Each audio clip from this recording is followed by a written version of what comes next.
So, welcome everybody to our August end of summer edition of the virtual book club discussion. And today we are talking about Liz Moore's 2024 novel, The God of the Woods. Um, it's a bit of a mystery, and I just found out uh, last week. I just found out that they're making a limited series out of it. The rights were sold last year, and they started production on it like this summer. So we will be able to watch it at some point to see if they've visualized the same things that we have. So we've got parallel timelines. I guess I'll just say briefly, we have parallel timelines happening. We have something taking place in the late 80s and in the 1975. And there's been the central focus of this is that we've got the disappearances of two children from the same family, one in 1975 and one in present day, that the story is taking place in. So in 1975, this golden boy, Bear Van Laar, the child of a very, very wealthy family and the owners of kind of the property around the camp, goes missing and is never found. And then in the present day, Barbara, his sister, who they never met, she was known as a replacement child. She's an early teen and she goes missing. And the story has a little bit of like that summer camp feel to it, where there's an escaped serial killer and there's a lot of different sort of politics happening going on. We have some interesting portrayals of or realizations of the way that gender kind of affects our perceptions of things and the different limitations and the times that we're living in.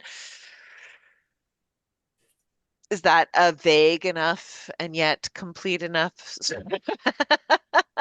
introduction?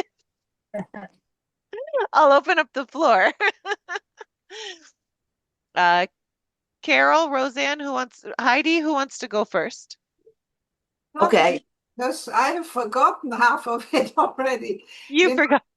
well, my problem is I have this brain disease and I'm getting very forgetful and it's getting worse day by Mm, day. And I've read it a long time ago. I found the whole thing a bit too long, okay. and I think it could have been, I mean, it was a long book and too many people in it.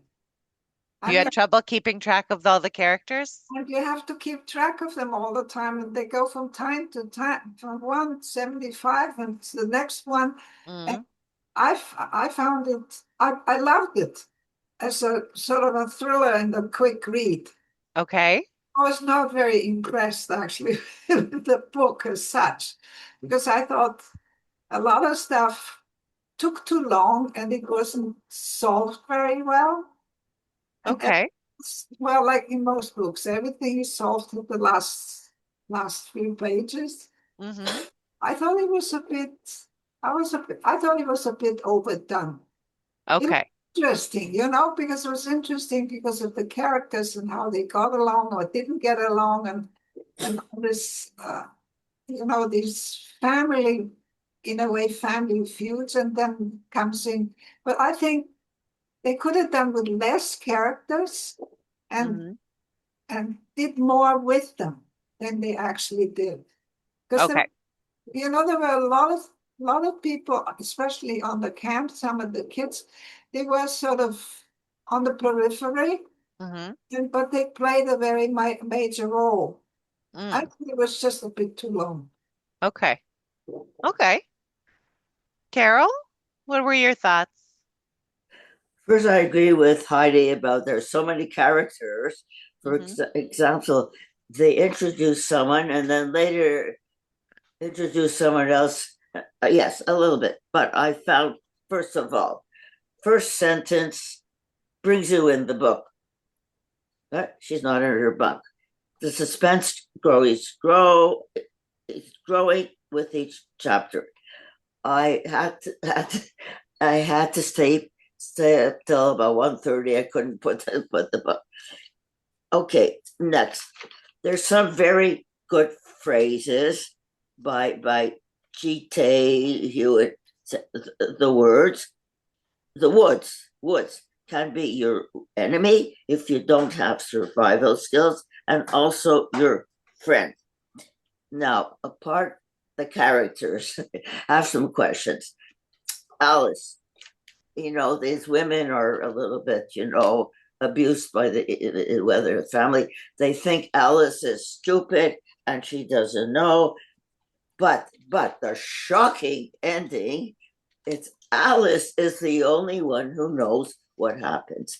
I'm going So to interrupt you here for just a second to say that so Alice is the mother of the two children who have gone missing. And she, like the way that she is portrayed, this is what I think Carol is talking about right now.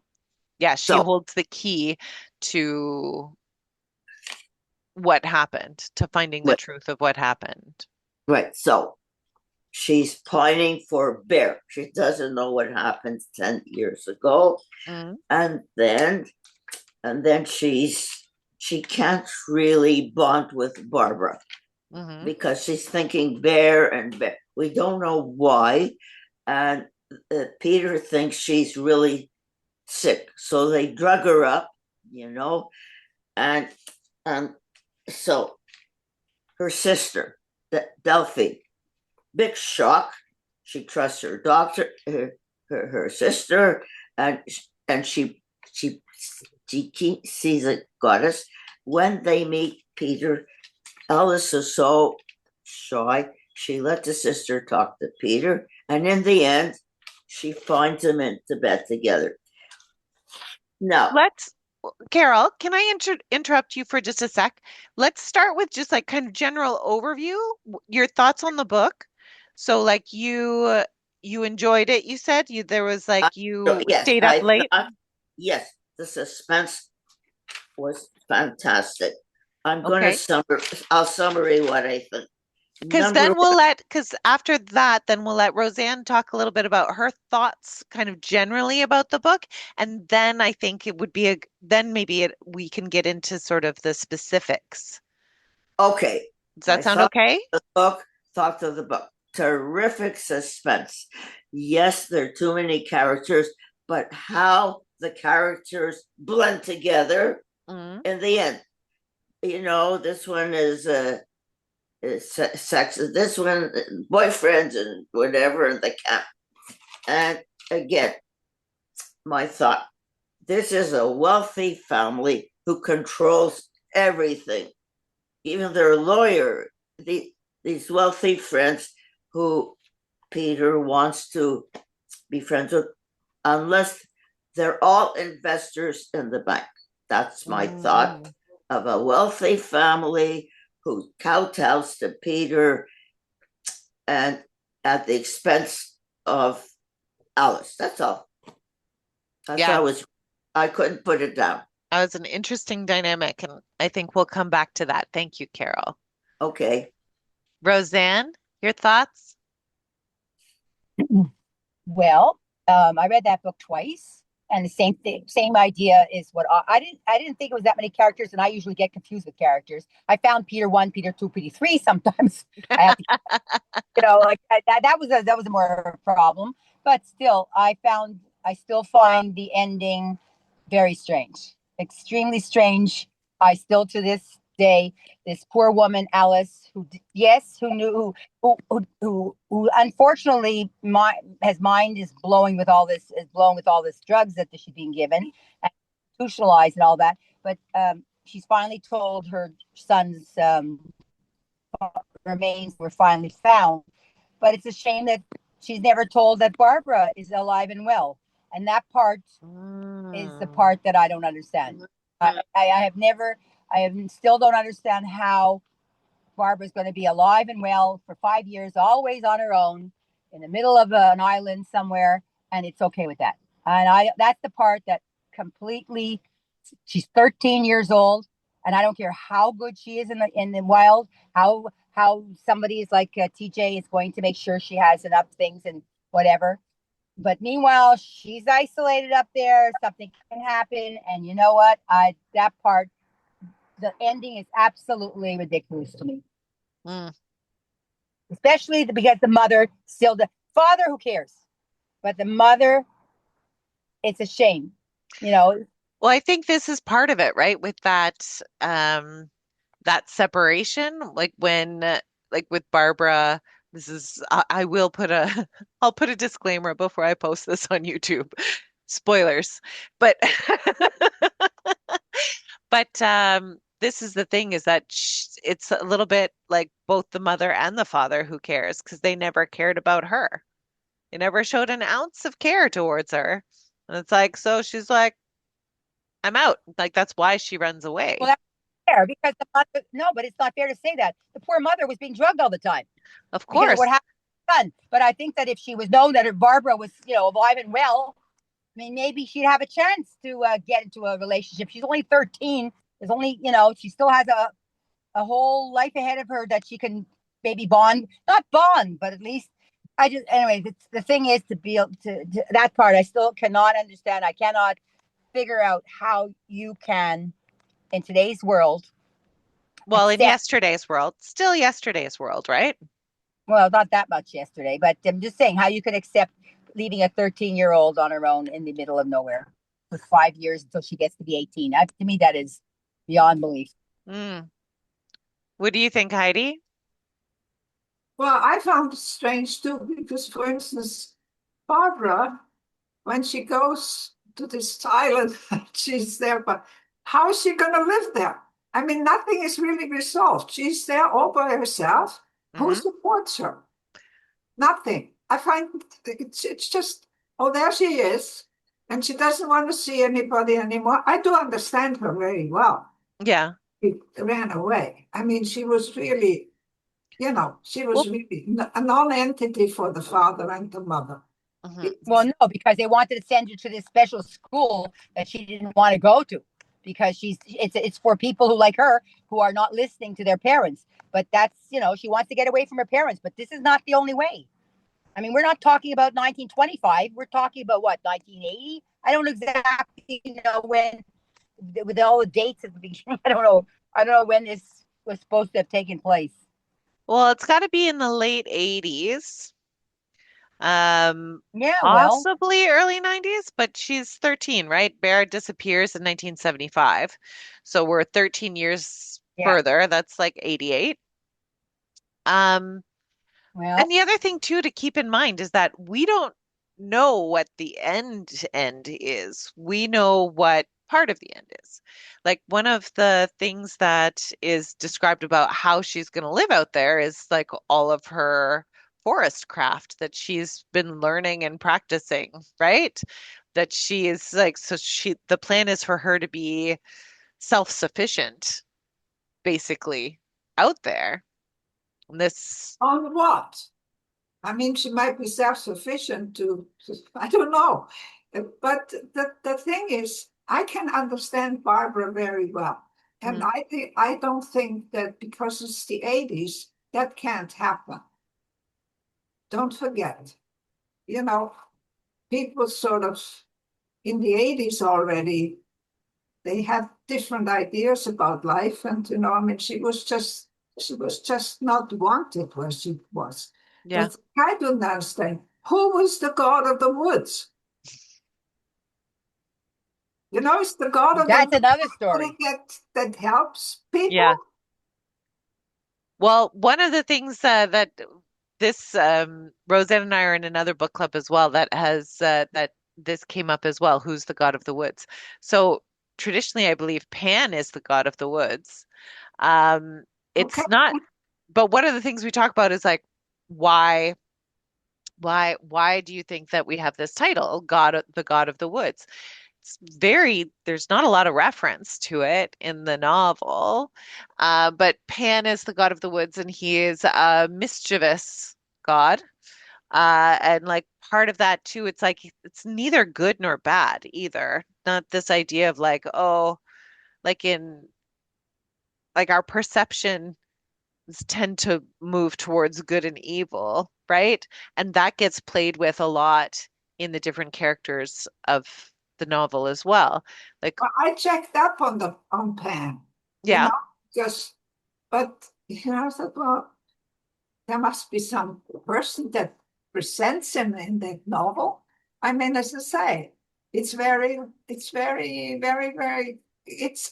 found it was very unresolved. you think a person represents Pan in the novel? No, no, not Oh, necessarily. okay. Who really in the group of people that go there is sort of in charge? We don't know because there are these people up there and just Pan. I mean, Pan was never mentioned anywhere. Okay, Mm, was mentioned ever in the book? I don't remember. I Yes, feel, he was, yes, yes, yes, because she explained the word panic. At yeah, one little part, she explained the good word panic, memory, and that's where, Roseanne. Good memory. I was yeah, like, I feel like it was, I feel like he was mentioned briefly. Well, it's just Yeah, in my memory, it's not there. that's why we have Roseanne. Keep us honest. where am I start the car? I don't understand. Yeah, I don't get it. Oh, hi, Doug. What do you think, Carol? Why do you think they called it the God of the Woods? The god of the woods is the wilderness. The wilderness controls humans. Either you could be its enemy if you don't know survival, how to survival, or it could be a friend. I think the god of the woods is the forest and the wilderness Hmm. because the wilderness is the one that controls humans so get into it into the forest. Like I said, if they're lost, they're finished. The Hmm. wilderness can't help you. If you know survival, it can be your friend. It can help you. Tracy goes into the forest, forgets how to get out. Remember Hmm. Tracy? She wanders and wanders and wanders, and she doesn't know where she is. I really felt like Tracy was like me. Like I felt like reading like sometimes you obviously we put ourselves into different characters' perspectives and everything, but Tracy was like the every girl. Like Tracy was the one that I feel like most readers would be able to relate to in terms of like she's very much on the outside, right?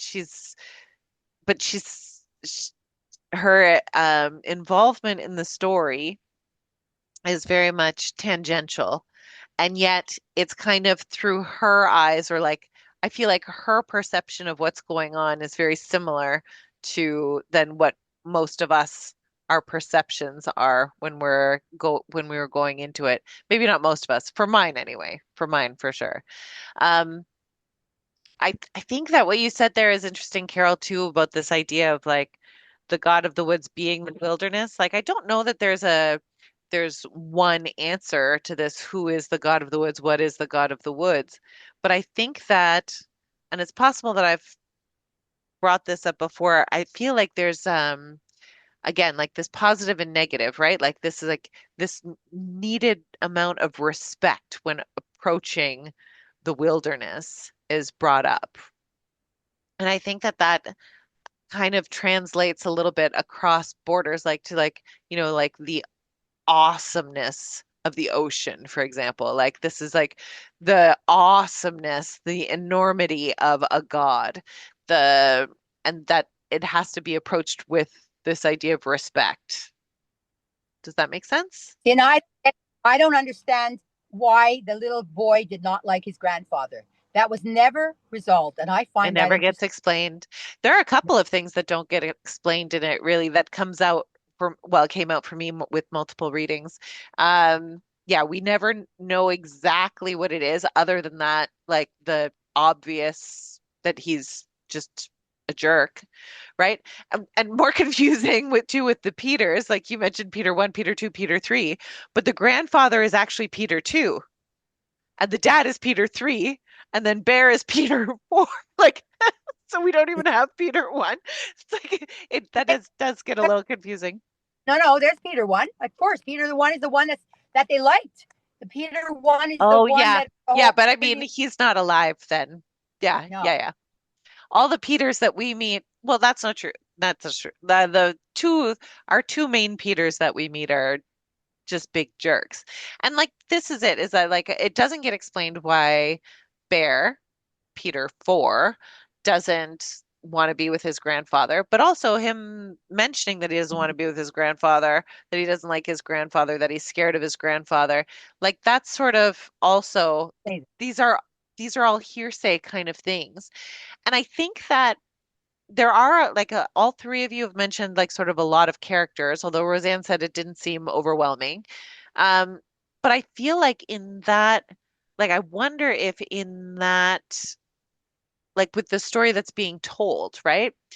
There's so many different moving parts as well. We've got the detectives here, we've got the volunteers from the town who are helping to look. We've got the Van Laar family, we've got the campers, we've got the people working at the camp. There are all kinds of different interests kind of that are interconnecting, and it is confusing. And I wonder if part of this, like little bits of information that are getting fed in. So like Carl Stoddard saying like that he, or like when we meet Carl Stoddard, who is the one who is blamed, not officially, who's unofficially blamed and takes the rap for Bear's disappearance, saying that he remembered Bear saying that he was scared of his grandfather. And that kind of weaves its way in too. In the same way, too, like we never really find out what happened to Vic Hewitt, TJ's dad, what the outburst was that got him fired or like that stopped him from running the camp, right? Vic Hewitt was running this Well, no, camp he was for losing it. No, he was losing it.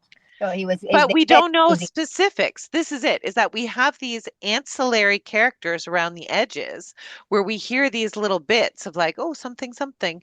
And we that never really comes to fruition either, which is kind of, again, like in I forget who was the one who put him, the little boy in the grave. Was it Hewitt or the grandfather? I forget. it was Hewitt. So that might have been, that's a real shit. That could be the reason too. He lost it. Yeah, but he doesn't have his full break until TJ is older. It's years later. Yeah, no, but you have to live with that secret. What Of I find course. it is this policewoman waving. I thought that was Judy? brilliant. Yeah, I thought that was brilliant. You don't want, is everything okay? Yeah, everything's okay. So it's interesting that here's a woman, and she walked away. I don't get that either. I mean, she is a officer, a police officer. How does she just let the idea go? Because number one is what happened to the boyfriend? Meanwhile, they still have her bloody blood thing from the where she got stabbed or whatever. She stabbed herself. Meanwhile, is he going to be tried for murder? I don't know. I mean, to me, that's ridiculous. You mean That part's Louise's ridiculous. boyfriend? John, was it John Paul? The one that's no good, but that doesn't matter. Still doesn't deserve to be accused for murdering her, even though there's no body because they can do that. He's got the blood in his car, and the fact that she's an officer of the police and she knows that Barbara's alive and okay, bye, have a good time. I He's don't get not that being part. charged That's with her any murder. At no point does it say he's charged with her murder. Well, she doesn't show up. That's it. We don't know anything. They still have the bloody thing. He's being charged for possession, but there's no body, so that's why he can't be charged for murder yet. But they do. There are lots of murders that are out there that are charged with murder with no body. because he's got proof that there's blood on this in his her blood in his car. So Yeah, what's going to happen to him? I mean, I don't get that part. you don't get that part? No, I don't get it. Where's the ending? Is he going to get charged with murder because Barbara's not showing up? Nobody's saying anything. Yeah, I don't know. Like I didn't care. He was fairly he was fairly like I thought No, that no, that's him spending a night in jail after like or like he wasn't nothing was going to happen to him. Like from the foundation that we've already been given of like again like the power of the wealthy, A. B, like the last person who was wrongfully basically accused or like thought of as being a murderer was Carl Stoddard, this good man who was not wealthy and there were no resources gone to, like clear his name. And then we have like if we're comparing Carl Stoddard to John Paul, whatever his last name was, who was this rich jerk who beat his girlfriend, who thought she was his fiance, almost to death at one point, and then it just is like, let's get better. Then and then is actually fianced with someone else, and like he was, I didn't feel bad for anything that This is happened to what him. I found was there was so much stuff that was unresolved.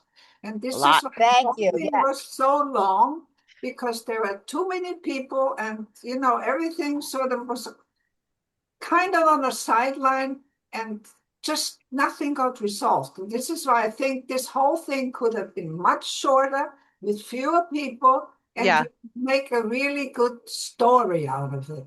See, I I like that things are unresolved. I like that a lot stays unresolved. I know that we feel differently about that, but Carol, Carol, what were you gonna say? The book is full of secrets. Everybody has a secret. Maybe Bear also had a secret. We don't know. Why did he run away from the grandfather? I imagine maybe the grandfather raped him. I thought all kinds of things. Maybe Bear, she kept a secret, especially the ones who saw Alice in the boat. They were forced to keep a secret. Alice herself had to keep a really secret. That was for her so much. She was the only one who knew what happened, and she had to keep it. No one would Oh, listen. I don't think it So wasn't. full He of was. Mm. secrets and betrayals and the power of a wealthy and and and the detective Judith, again a woman, laughed at her. To me, it was the obvious that she was going to solve the case. Next, all these people like Carl's wife, we don't expect it that these people would come to the defense of Tracy, and we don't expect, for example, years later that Carl's wife comes to Tracy and tells her she's the one who bailed her out. To And, Judy or to like Louise? Carl's Tracy. wife, Yeah, but Tracy is a little girl. Tracy is Barbara's friend, one of the other campers. that's right, was a So friend. Louise was the one who was initially set up to take the fall That's by right. John Paul and Annabelle, right? That, but she's in the end in defense of Tracy. Comes to Tracy. Louise. No, no, what's her Yeah, name? Tracy Carl. is a little girl. you see Louise was the counselor. Louise was the counselor who gets like she was the one who was with John Paul like and who was looking for Barbara. Who she was the camp counselor. Louise is the camp counselor who first finds out that Barbara's missing.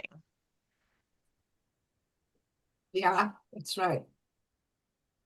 Tracy is another 13-year-old in the book. So I think Louise, yeah. Marianne, Carl Stoddard's wife, uh, she she talks to Judith. Yeah, there are a lot of characters. She talks to Judy, the investigator, about uh, her husband's, like the accusations against her husband and stuff after, right? Am I right about that? I think that's what happens. That's right. In the end, these people they end up to talk to Judith. Judith, they were laughing at her in the end. You know, they laughed when she said she went into these slaughterhouse and she heard something. They go, oh, it was just rats. That point, and they laugh at her, and Judith herself, very interesting character. Mm-hmm. She sort of maybe doesn't have too confident until she breaks away for her parents. Mm-hmm. Finally, she breaks away. She becomes her own, lives by herself, and then at that time, I think she that's when she goes in and get to solve the case. For she has to break away from her protective parents. I think to do it.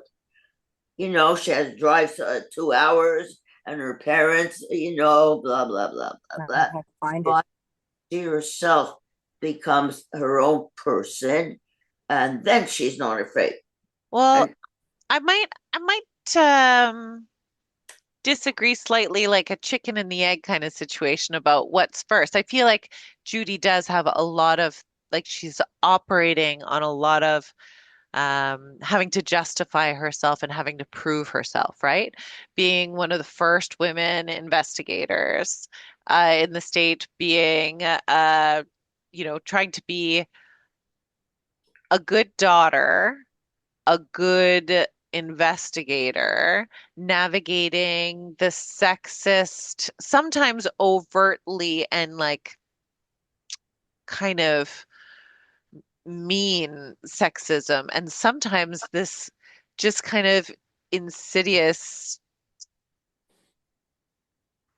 cultural, culturally pervasive sexism, right? Like when she calls her partner or like her mentor, Denny, when she calls him at home and talks to his wife and says that she needs to speak with him, and Oh then my, his wife doesn't give him the message. Like this is something like this is pervasive, right? This is endemic. This is not like someone saying like, oh, because you're a girl, then we're not going to believe you.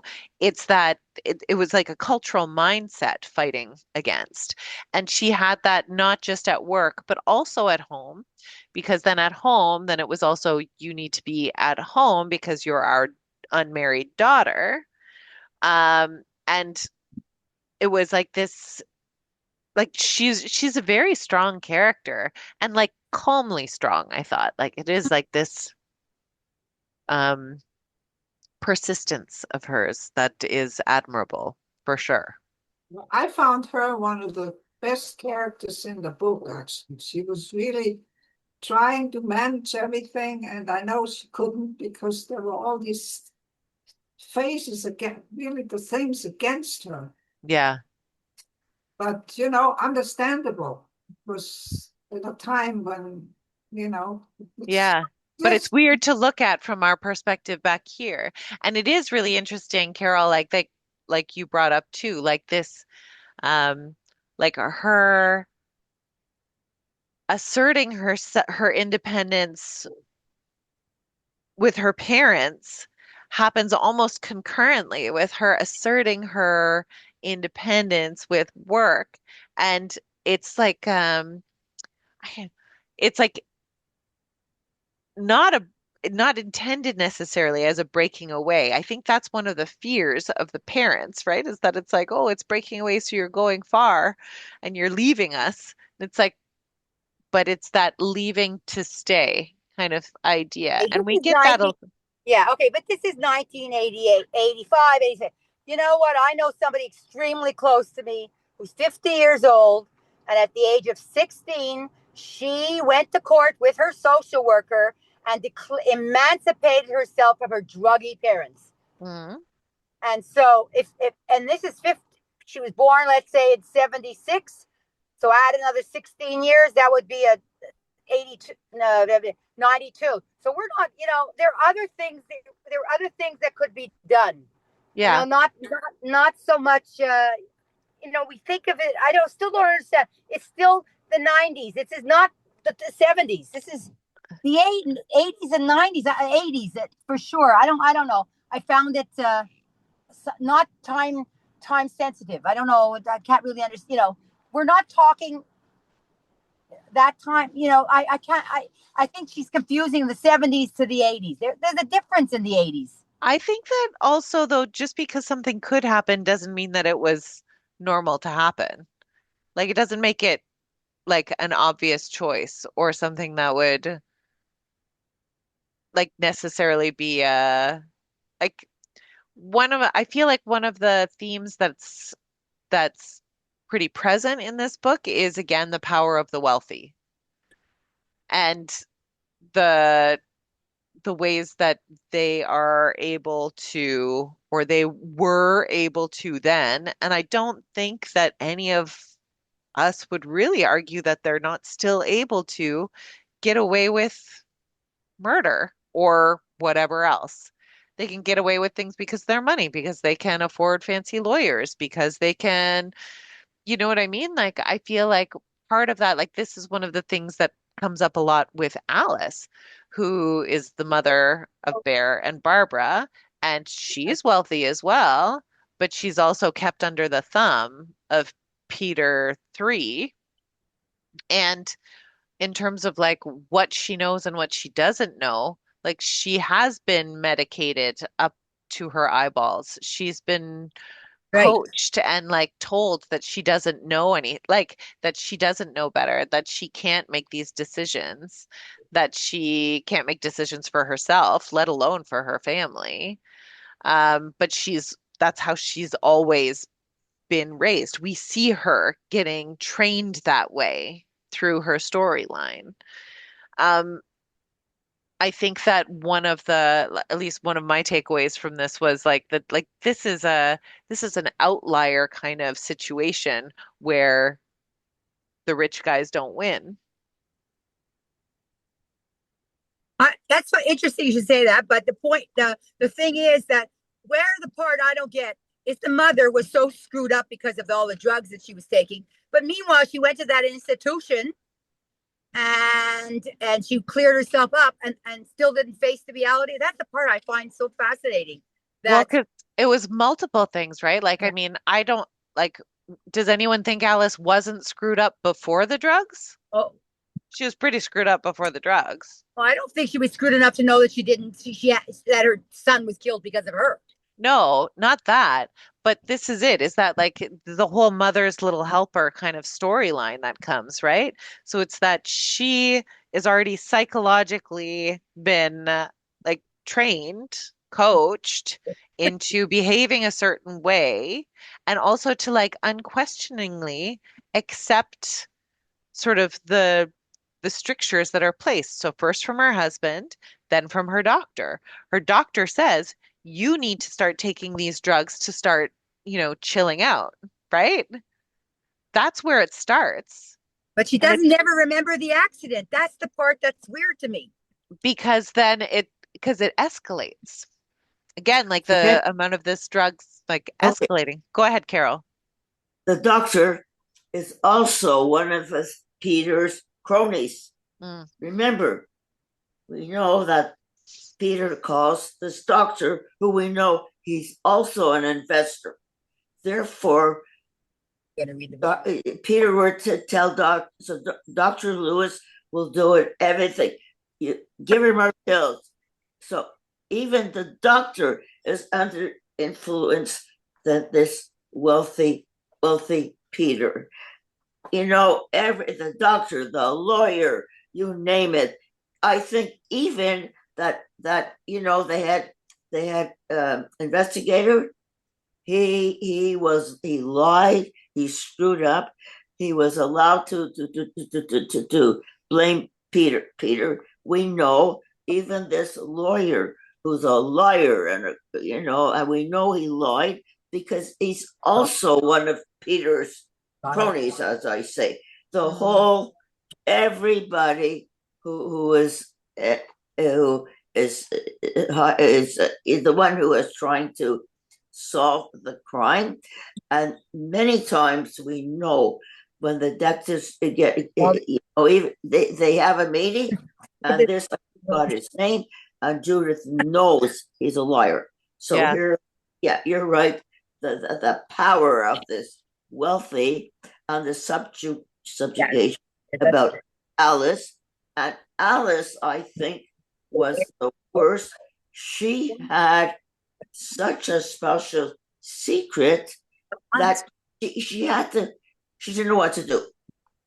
Imagine you have a secret that she knew what happened, and she says she ran to the dock, and she wanted to tell them what to do, and they whisked away, and they decided, oh my God, drowned him.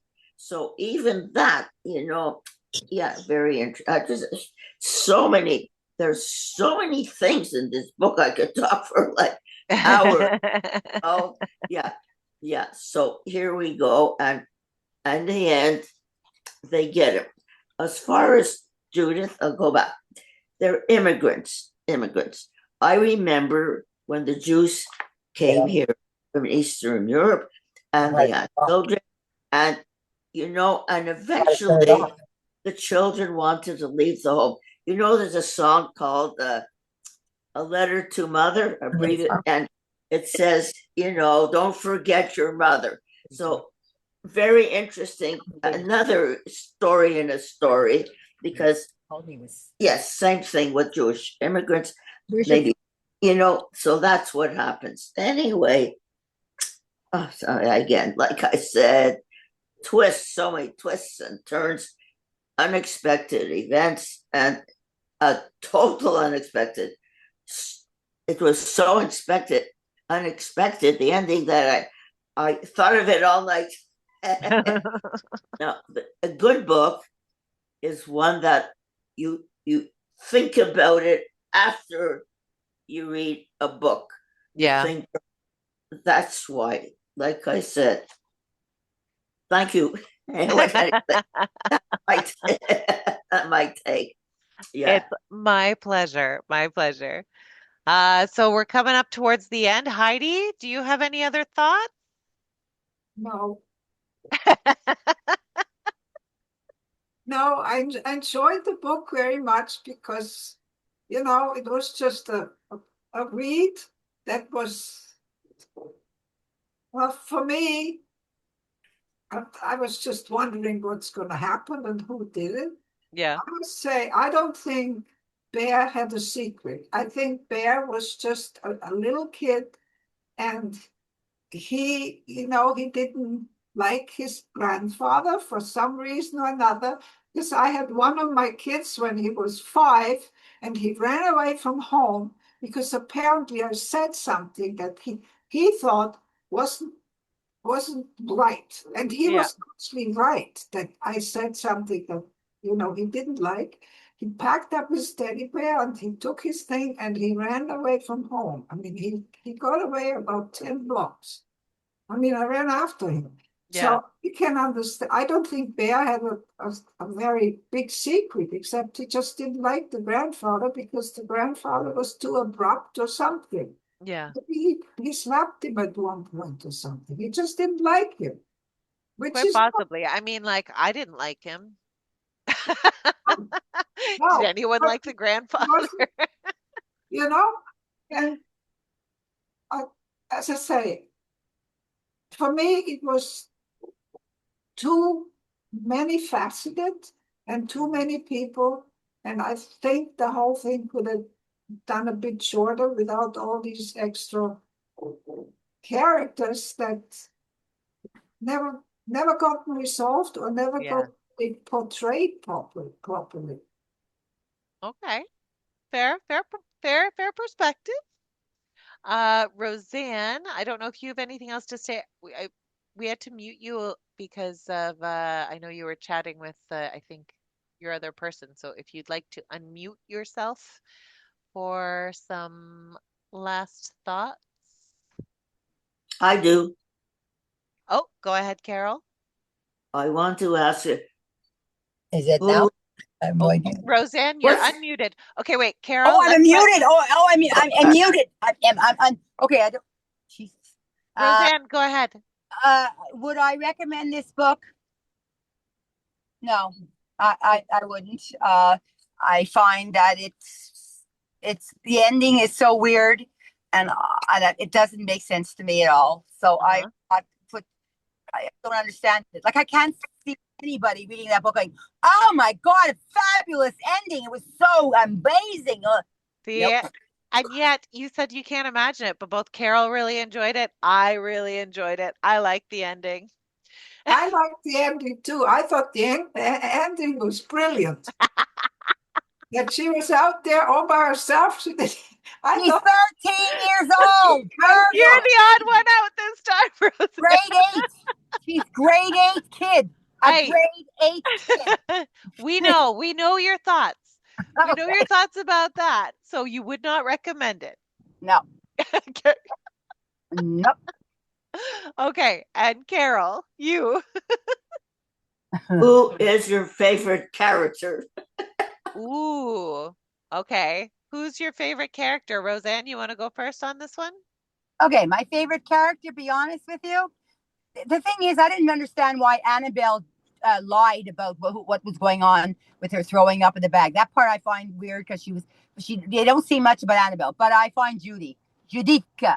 I like that name, and I think that she came into her own. Yeah, Yeah. yeah. Judy was a great character. Heidi, who is your favorite character? probably Barbara. Yeah, Yeah, our rebel, Barbara, our rebel. yes. I Yeah. think it was probably my, Is it because she was a rebel? pardon? Why was she your favorite character? Because I think Right. she know what she wanted and she did what she wanted. Yeah. I think that's and she kept a little bit No, why? stuff. Why? Mainly because I have no idea how to do it. she was kind of dejected anyway, but she really knew what she wanted. Yeah. That's what she did. And this is why I like the ending. Yeah, like where I does she get this resiliency? Like where is that coming from? Is that just from her because friendship with TJ? I think the resilience actually came because she was rejected in the family and she had to stand up for herself, Hmm. you know? It's like she is the anti-Alice kind of thing, Yes, totally. a little bit. But she, Carol? Oh, sorry. Sorry, Heidi. Go ahead. well, it's fine. It's okay. Oh, me? Carol? Yeah, Carol, who is your favorite character? You'll be for surprise. I character actually was Marianne, Okay. Carl's wife, Yeah. because she stuck with him. She looked after him. She were 4 children. And then in the end, she comes through for Tracy. I thought, For really, Louise. I thought Yeah. you're very brave to do that. And finally, she was determined to clear his name. And I think it was Judith who did it. Yeah. Or Was maybe it? I don't remember, but anyway, and Judith was another character that I thought was my favorite character. Yeah. Very hard, very Uh, hard to say. yeah, there were I thought that the character development in this book was wonderful. I thought that I know not everything is resolved and everything, but I thought that in terms of like the grounding for the personalities, the different personalities and the different interactions between people, I thought was really well done. And that's one of the reasons why I like reading, is I like getting these different perspectives. So that's one of the things that impressed me with this book. Good choice, Katie. Thank Very good choice. thank you. I'm going to say, well, so we lost Roseanne. I think Roseanne was doing some other stuff as well. So she's left us, but I will make the announcement for what our next month's book is going to be. So our date for next month's book club is going to be September 8th, September 8th. September 8th, 8th. which is also a When Tuesday. I'm leaving. Ah! But you'll come back maybe in October, but we'll come back to that in a minute. Next month's book is going to be The Paper Palace by Miranda Cowley Richardson. Miranda Richardson Cowley. I've lost my books next to me. You can see how I live here, so everything's a little bit, but I will we'll look forward to the discussion in September.